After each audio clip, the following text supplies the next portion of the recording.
હવે ખેડૂત મિત્રો, હવે આ આપણું પરફેક્ટલી સુકાઈ ગયું છે. જો આપણે આને આમ દબાવી તો પાણી ટપકતું નથી ને ભેજવાળું પણ છે. જો તો હવે આપણે બેગ ભરશું. તો પહેલાં આપણો આ સીડનો ડબ્બો છે તો આખો ન બગડે એના માટે આપણે થોડાક અને નાખશું. આપણા સીડ મશરૂમના, આ મિલ્કી મશરૂમના સીડ છે. બતાવતો ઝૂમ કર. આ સીડ. હવે આપણે બેગ કેવી રીતે ભરવું તમને શીખવાનું. આપણી આ નોર્મલ બેગ છે, એમાં એક લેયર પહેલાં આ ભૂસો ભરવાનો.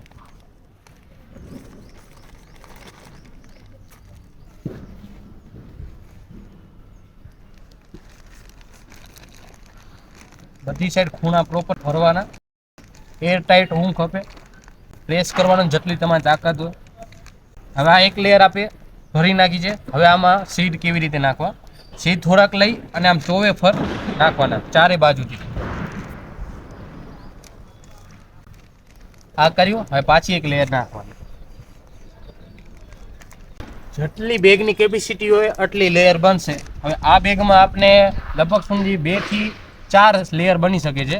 એટલે આપણે હવે એક લાસ્ટ લેયર નાખશું ને પછી આપણે આને સીલ પેક કરી નાખશું. હવે આમ પેક કરવાનું અને હવા કાઢી લેવાની જેટલી હોય. થઈ ગયું. આ છે આપણી એક બેગ તૈયાર. હવે આને મસ્ત રૂપાળી ગાંઠ આપી દેવાની, જેથી કોઈ પણ પ્રકારની એર અંદર ના જાય અને બારે પણ ના આવી શકે.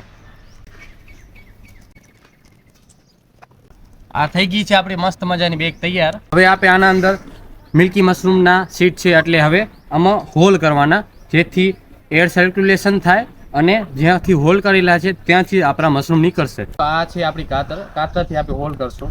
જો કાતર આપણી સાફ સુથરી હોવી જોઈએ, એમાં કોઈ પણ પ્રકારનું બીજું ડિઝીઝ ન લાગે એટલે એકવાર ધોઈ નાખવાની. અને હોલ કેવી રીતે કરવાના. 1 2 3 4 5. 1 2 3 4 ને 5.